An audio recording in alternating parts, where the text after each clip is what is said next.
Assalamualaikum warahmatullahi wabarakatuh. Perkenalkan, nama saya Fitri Syarahman, saya dari kelas 1A dengan NIM 210402501011. Program studi pendidikan luar sekolah, Fakultas Ilmu Pendidikan, Universitas Negeri Makassar, tahun ajaran 2021-2022. Di sini saya akan memaparkan materi yang telah saya ambil dari laman Syam Oke dengan judul Peluang dan Tantangan Pendidikan Nonformal dalam Pembangunan Masyarakat di Era Digital, guna untuk memenuhi tugas ujian tengah semester mata kuliah Kapita Selekta dengan dosen pembimbing Bapak Dr. Suwardi, SPD MPD. Baik, sebelum itu saya ucapkan puji syukur kehadirat Allah Subhanahu wa Ta'ala yang telah memberikan rahmat dan hidayahnya sehingga saya dapat menyelesaikan tugas video yang berbentuk dalam video dengan judul Peluang dan Tantangan Pendidikan Nonformal dalam Pembangunan Masyarakat di Era Digital. Dan juga tugas ini bertujuan untuk menambah wawasan saya tentang bagaimana peluang dan juga tantangan yang ada dalam pendidikan nonformal dalam pembangunan masyarakat di era digital. Dan juga saya mengucapkan terima kasih kepada Bapak Dr. Suwardi, SPD MPD, selaku dosen pembimbing mata kuliah Kapita Selekta yang telah memberikan tugas ini sehingga saya dapat menambah pengetahuan dan juga wawasan sesuai dengan bidang studi yang saya tekuni. Langsung saja, pada perkembangan teknologi saat ini yang semakin padat dan juga pada era digital seperti ini, itu manusia secara umum itu memiliki gaya hidup yang baru yang tidak bisa dilepaskan dari perangkat yang namanya serba elektronik, terutama yang namanya handphone dan juga laptop. Tapi yang paling sering manusia gunakan yaitu salah satunya handphone, karena handphone itu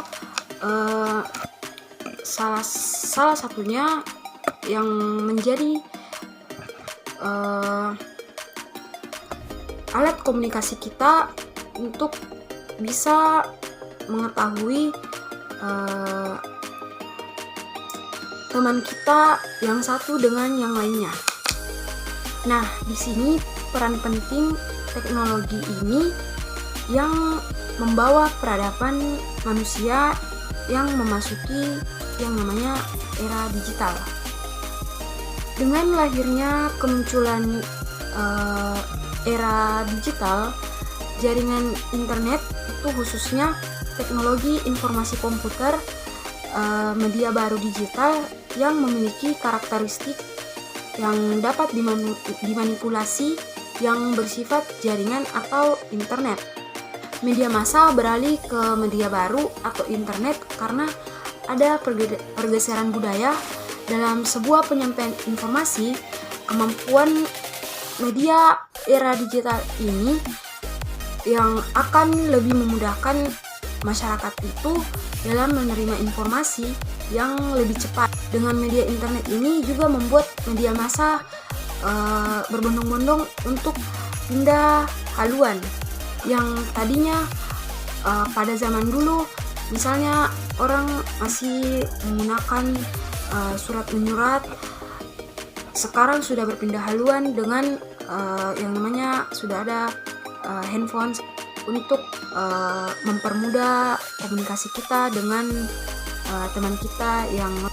Dan juga era digital itu bukan persoalan siap atau tidak, dan juga bukan satu opsi yang sudah merupakan suatu konsekuensi yang dimana di situ teknologi akan terus bergerak ibarat arus laut yang terus berjalan di tengah-tengah kehidupan manusia.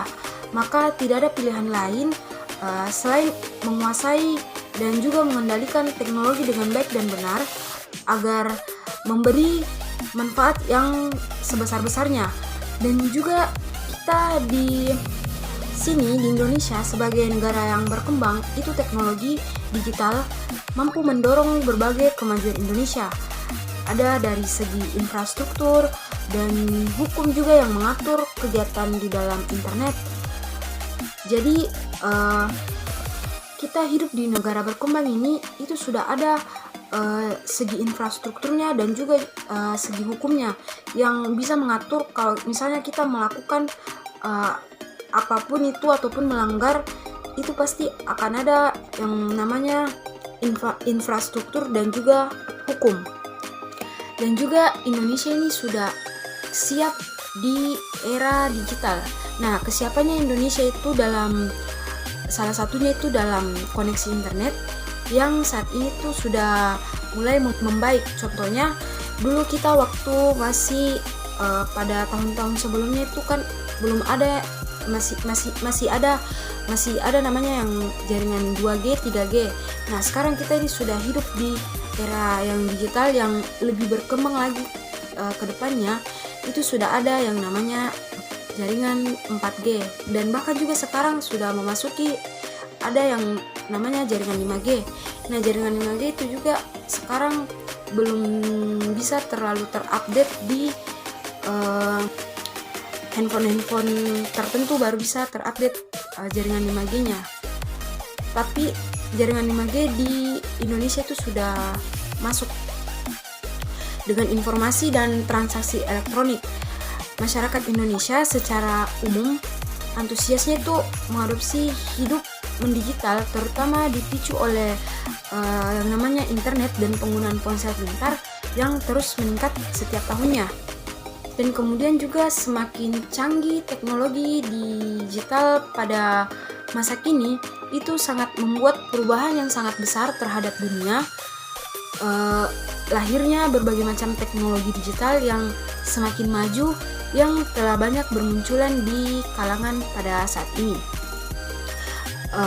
Dan juga itu salah satunya lebih memudahkan kita untuk mengakses suatu informasi melalui banyak cara, serta kita juga dapat menikmati fasilitas dari teknologi digital dengan bebas dan terkendali. Dan juga era digital ini juga membuat yang namanya ranah privasi. Nah, ranah privasi itu orang seolah-olah hilang. Data pribadi yang terekam di dalam otak komputer itu membuat penghuni internet mudah dilacak, baik dari segi kebiasaan ataupun dari segi hobi. Nah, demikian juga dalam era digital itu selalu ada yang namanya ancaman di setiap perubahan. Namun perlu juga kita lihat potensi perubahan tersebut bagi masyarakat. Era digital salah satunya lebih dahulu mewabah ke insan muda. Mereka sudah cukup adaptif, begitu mudah mereka mengetikkan jemarinya ke handphone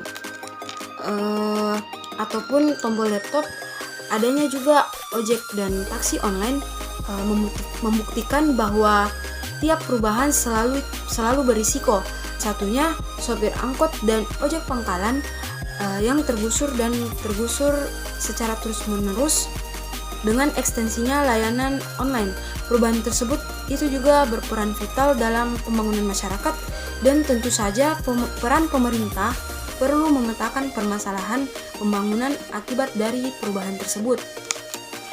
Jadi jika kita kembali pada Undang-Undang Dasar Nomor 20 Tahun 2003 tentang Sistem Pendidikan Nasional, pemerintah memang menetapkan pendidikan non formal untuk mengakomodasi keterbatasan pendidikan formal sebagai subsistem pendidikan. PNF memiliki peran yang tidak kecil dari pendidikan anak usia dini hingga menyiapkan warga dengan keterampilan baru. Apapun istilahnya, ketika dunia pendidikan tidak lagi berjalan normal, sejak saat itulah peran pendidikan non formal menjadi platform yang tidak dapat diabaikan untuk menopang siswa ataupun warga dalam mengatasi yang namanya loss learning. Nah, berkepanjangan yang memiliki multiplier effect pada masa yang akan mendatang, di mana negara itu pendidikan non formal ini itu menjadi topik-topik yang khusus yang dianggap sebagai pendidikan yang menjadi pemecah bagi persoalan-persoalan layanan pendidikan masyarakat, terutama masyarakat yang tidak terlayani pendidikan formalnya. Baik, jadi kesimpulan yang dapat saya ambil dari peluang dan tantangan pendidikan non formal dalam pembangunan masyarakat di era digital, yaitu dengan keterbatasan pendidikan formal dengan memberi peluang cukup luas bagi ekstensi pendidikan non formal sebagai modalitas pembangunan masyarakat. Pendidikan non formal harus memahami bahwa perubahan sosial budaya itu akan terus terjadi, namun kita harus memastikan juga bahwa perubahan tersebut bukan menjadi sebuah alasan teknologi semata, namun bagaimana masyarakat juga mampu menjadi pengendali dari perubahan tersebut dengan berbagai elemen, baik dari pemerintah, swasta, maupun komunitas yang berkaitan dengan ekonomi digital, dan juga sebagai bagian dari pembangunan masyarakat. Mungkin itu saja yang saya sampaikan, kurang dan lebihnya mohon dimaafkan. Wabillahi taufiq wal hidayah. Wassalamualaikum warahmatullahi wabarakatuh.